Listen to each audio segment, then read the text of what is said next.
La première partie traite de la taxe foncière. Cette taxe est calculée sur la base de la valeur locative cadastrale du bien. Chaque année, cette valeur peut changer selon le marché locatif. En 2025, la taxe a augmenté de 1,7% en raison de l'inflation. Le propriétaire est généralement responsable du paiement, mais le bail commercial peut stipuler que le locataire remboursera cette taxe.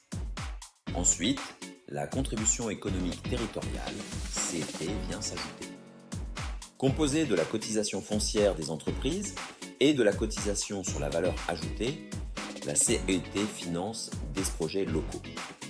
Les entreprises doivent aussi faire attention aux taxes additionnelles imposées par certaines communes. Abordons maintenant la gestion des revenus locatifs. Ces revenus doivent être déclarés et sont soumis à l'impôt. Par défaut, ils relèvent du régime microfoncier où 70% des loyers sont imposables. Toutefois, opter pour le régime réel peut être plus bénéfique pour déduire des charges comme la taxe foncière ou les travaux. Pour les propriétaires qui exercent une activité commerciale, les revenus peuvent être classés en bénéfices industriels et commerciaux, BIC. Cela implique des règles de déduction différentes. Les propriétaires non résidents doivent respecter des règles fiscales spécifiques. Les revenus sont souvent soumis à une retenue à la source et nécessitent des déclarations précises. Passons à la vente de murs commerciaux.